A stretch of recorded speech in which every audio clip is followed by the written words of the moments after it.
Una posesión demoníaca es un fenómeno en el que se cree que un espíritu maligno toma control del cuerpo de una persona, causando cambios extremos en su comportamiento, fuerza física y voz. En muchas culturas y religiones se asocia con manifestaciones sobrenaturales como hablar en lenguas desconocidas, aversión a lo sagrado y alteraciones en el cuerpo. Sin embargo, desde la medicina y la psicología, estas experiencias suelen explicarse a través de trastornos neurológicos y psiquiátricos. Condiciones como la esquizofrenia, epilepsia del lóbulo temporal, trastorno de identidad disociativo e histeria colectiva pueden causar síntomas similares a los de una posesión. Además, la sugestión puede hacer que personas influenciadas por creencias religiosas experimenten episodios que parecen paranormales.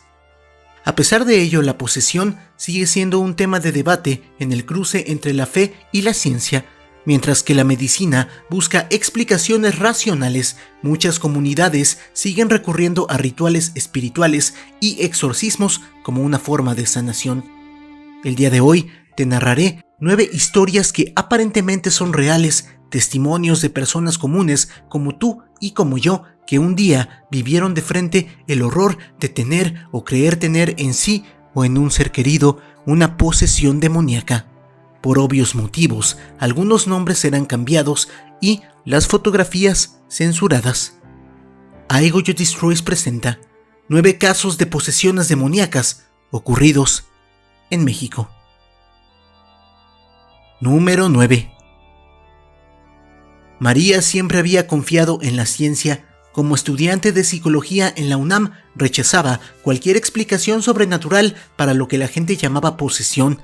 Sin embargo, lo que ocurrió con su prima Isabel en 1998 sacudió todas sus creencias. Todo comenzó con episodios de insomnio y murmullos en la madrugada. Isabel aseguraba que alguien le hablaba en sus sueños, pero su familia lo atribuyó al estrés. Con el tiempo, su comportamiento se volvió errático, se encerraba en su habitación durante días y, cuando salía, su mirada parecía vacía. Una noche, en plena cena, comenzó a hablar en un idioma que nadie reconoció. Su voz era grave, completamente diferente a la suya. Acto seguido, lanzó la mesa con una fuerza que no correspondía a su frágil cuerpo. Los médicos diagnosticaron esquizofrenia catatónica y la internaron en un hospital psiquiátrico del centro histórico. Sin embargo, los tratamientos no surtían efecto. Cada noche, las enfermeras escuchaban gritos desgarradores y encontraban a Isabel con arañazos en la piel, como si algo invisible la atacara. Un psiquiatra escéptico al principio fue testigo de cómo ella levitaba unos centímetros sobre la cama mientras repetía frases incomprensibles. La desesperación llevó a su madre a contactar a un sacerdote. Durante el exorcismo, Isabel se retorció en el suelo como si su cuerpo no tuviera huesos. Cuando el sacerdote comenzó a rezar, las luces del cuarto parpadearon hasta que los focos explotaron uno por uno. Un olor a azufre impregnó la habitación. En su último grito, Isabel se desmayó. Sobrevivió, pero jamás volvió a ser la misma. Aunque fue dada de alta del hospital, pasó el resto de sus días en silencio, con la mirada perdida, como si una parte de ella se hubiera quedado atrapada en aquella noche. María, aunque seguía creyendo en la ciencia, nunca pudo encontrar una explicación racional para lo que presenció. ¿Crees que tú podrías? Número 8. Luis nunca olvidará lo que le ocurrió a su hermana menor, Sofía, en el año 2007. Creció en una familia profundamente católica en Jalisco y desde pequeña, Sofía fue una niña tranquila y devota. Todo cambió el día que empezó a gritar que veía sombras moviéndose en las paredes de su habitación. Al principio, sus padres pensaron que solo eran pesadillas infantiles, pero pronto los episodios se hicieron más intensos. Se despertaba en la madrugada con los ojos en blanco, murmurando en un idioma que nadie reconocía. Su cuerpo temblaba de manera violenta y su piel se tornaba helada al tacto. Alarmados, la llevaron al hospital, donde los médicos sugirieron epilepsia. Sin embargo, los fármacos no surtieron efecto. Peor aún, los episodios aumentaron. Un día, en pleno ataque, Sofía comenzó a levitar sobre su cama de hospital. Los doctores presentes quedaron paralizados de miedo. Una enfermera salió corriendo y nunca volvió. Sofía fue trasladada de inmediato al santuario de San Juan José de los Lagos. La familia rogó a un sacerdote que realizara un exorcismo. El ritual duró 3 días. Sofía gritaba con una voz gutural que no era suya, maldiciendo a los presentes. Su cuerpo se arqueaba de formas imposibles y su piel se cubrió de hematomas sin razón aparente. Cuando el sacerdote roció agua bendita sobre ella, la habitación entera se sacudió y una fuerza invisible lanzó al religioso contra la pared. Pero él continuó con las oraciones. Finalmente, en la última noche, Sofía dejó escapar un alarido desgarrador y se desmayó. Su pulso era débil, pero estaba viva. Cuando despertó, ya no recordaba nada. Su familia creyó que había sido liberada. Hoy, años después, su madre jura que, en algunas noches, cuando la casa está en completo silencio, puede escuchar a Sofía murmurar en la oscuridad, pero cuando entra a su habitación, la encuentra dormida, con una leve sonrisa en el rostro. ¿Será que el ente se fue? O más bien, la que se fue Sofía. Número 7. José estudiaba en un seminario en Mérida cuando su mejor amigo Manuel comenzó a comportarse de manera extraña. Todo comenzó con simples cambios de humor, pero pronto se volvió errático. A veces, en la mitad de la noche, se despertaba gritando, con arañazos en la espalda que nadie podía explicar. Durante las misas, su piel parecía arder cuando el agua bendita le tocaba y su mirada se oscureció con el tiempo. Una madrugada, José lo escuchó murmurar en latín, aunque Manuel nunca había estudiado el idioma. Su voz era grave, ronca, completamente distinta a la suya. Los sacerdotes intentaron ayudarlo con rezos y ayunos, pero nada funcionó. Una noche lo encontraron en la capilla con los brazos abiertos, mirando fijamente al crucifijo. Cuando intentaron moverlo, dijo con voz fría: «Él ya no está aquí». Preocupados, los superiores del seminario consultaron a un exorcista, quien al ver a Manuel supo que no era un caso común. Durante el ritual, el joven se retorció en el suelo con una fuerza inhumana. Sus ojos se volvieron completamente negros y una sonrisa escalofriante se dibujó en su rostro. La habitación se llenó de un hedor insoportable y los muebles temblaron. El sacerdote continuó orando, pero Manuel comenzó a reír. Una carcajada profunda y burlona que resonó en las paredes del seminario. Después de horas de lucha espiritual, Manuel pareció tranquilizarse, susurró algo inaudible y perdió el conocimiento. Creyeron que el mal había sido expulsado, pero días después, José encontró su habitación vacía. Lo hallaron colgado en el campamento al amanecer, con la misma sonrisa en el rostro y marcas en la piel que parecían quemaduras. Nadie sabe qué sucedió realmente, pero desde aquella noche, algunos seminaristas aseguran escuchar susurros en la capilla cuando todo está en silencio. José nunca volvió a dormir en paz. Número 6. Andrea y su hermano siempre habían sido curiosos. En el verano de 1994, mientras visitaban a su familia en Pachuca, escucharon rumores sobre una vieja hacienda abandonada en las afueras del pueblo. Decían que nadie debía entrar, que la casa escondía secretos oscuros, pero, como cualquier par de jóvenes aventureros, decidieron explorarla. El lugar estaba en ruinas, los muros de piedra estaban cubiertos de moho y las ventanas rotas. Al avanzar entre los escombros, un sonido los hizo detenerse. Era un lamento ahogado, un murmullo lastimero que parecía salir de una de las habitaciones. Siguiendo el sonido, llegaron a una sala oscura y, en una de las paredes, encontraron a una mujer encadenada. Su piel era pálida como si no hubiera visto la luz en años. Sus ojos, completamente blancos, les provocaron un escalofrío. Apenas los vio, abrió la boca y gritó sus nombres, aunque nunca antes la habían visto. Susurros incomprensibles salían de sus labios, mezclados con jadeos frenéticos. Antes de que pudieran reaccionar, un hombre apareció tras ellos. «Váyanse ahora», les ordenó con desesperación. Dijo ser su padre y les rogó que no hicieran preguntas. Andrea y su hermano, aterrados, corrieron sin mirar atrás. Durante años trataron de olvidar aquella escena. No fue hasta una década después que Andrea encontró un viejo periódico en la casa de su abuela. En la sección de obituarios, una nota mencionaba el fallecimiento de una mujer en la hacienda. La fecha coincidía con los días posteriores a su visita. El artículo insinuaba que la muerte había ocurrido tras un fallido exorcismo.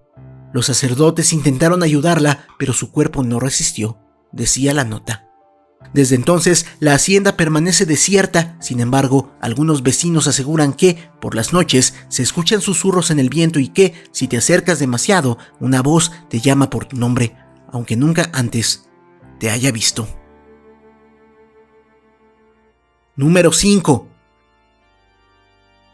El tío de Javier era médico y solía contar historias sobre los casos más extraños que presenció en hospitales. Sin embargo, el que más lo perturbó ocurrió en 1965 en un convento de Cholula, Puebla, donde una monja sufrió lo que algunos llamaron una crisis psiquiátrica, pero otros aseguraron que fue una posesión. La mujer había ingresado a la orden con fervor religioso, pero con el tiempo empezó a mostrar un comportamiento inquietante. Decían que antes de consagrarse había practicado magia negra y que algo la había seguido hasta el convento. Al principio solo hablaba sola, murmurando palabras en una lengua desconocida. Luego comenzaron los episodios más oscuros. Su cuerpo se retorcía en ángulos imposibles y llamaba a los médicos por su nombre antes de que se presentaran. Cuando el tío de Javier atendió, sintió un frío inexplicable al entrar en la habitación.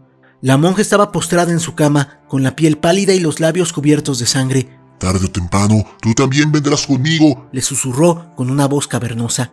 Él intentó calmarla, pero cuando la tocó, su cuerpo se arqueó de una manera inhumana y dejó escapar un grito desgarrador. Los sacerdotes del convento decidieron realizar un exorcismo, convencidos de que el mal se había apoderado de ella.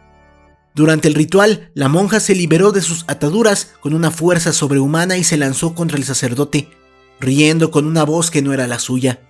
Fue necesario que 4 hombres la sujetaran mientras el agua bendita la hacía convulsionar. La ceremonia se prolongó durante horas hasta que de repente el cuerpo de la monja quedó inmóvil. Cuando intentaron despertarla, descubrieron que no respiraba, la dieron por muerta y por orden del convento la sepultaron de inmediato. Sin embargo, al día siguiente su tumba estaba vacía.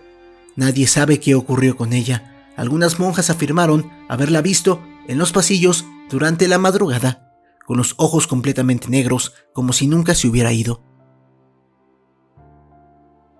Número 4. Ernesto siempre se sintió responsable por lo que le ocurrió a su sobrino Emiliano en 2013. Era un niño saludable de 6 años cuando empezaron los problemas.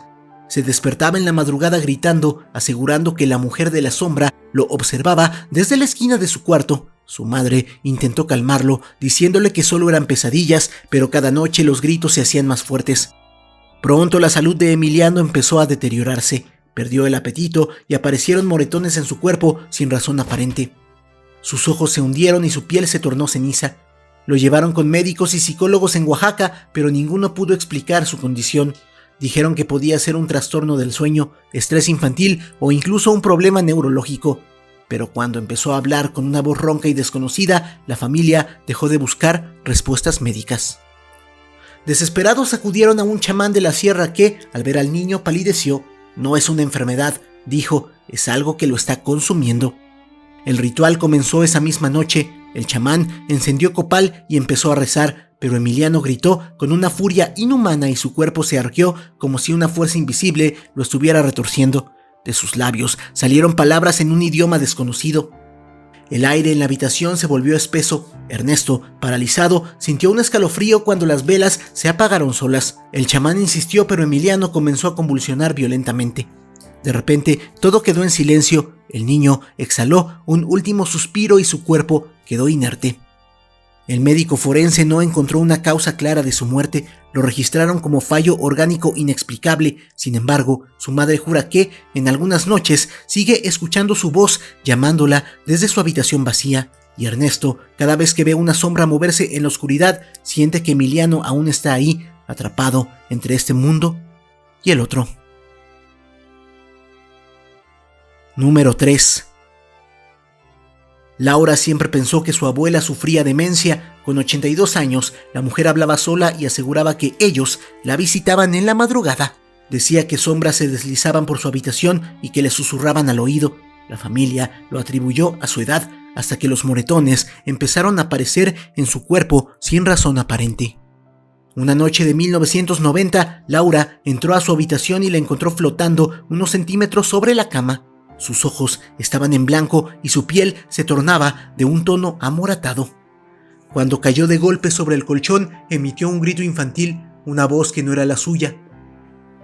Aterrados, la llevaron al hospital, donde los médicos la diagnosticaron con un trastorno neurológico severo. Dijeron que su cerebro estaba fallando, que lo que veían era producto de su deterioro mental, pero Laura no podía olvidar lo que había presenciado. Desesperada, su madre contactó a un sacerdote. Durante la misa, en su habitación, la anciana comenzó a temblar. Cuando el sacerdote pronunció el nombre de Cristo, su cuerpo se arqueó de una manera imposible y su rostro adoptó una expresión de odio puro. Déjenme en paz. Dijo con la voz de un niño, entre risas. Luego, con una serenidad escalofriante, suplicó que la mataran. El sacerdote intentó continuar con el exorcismo, pero la anciana comenzó a convulsionar. Su respiración se volvió entrecortada hasta que, de repente, se detuvo.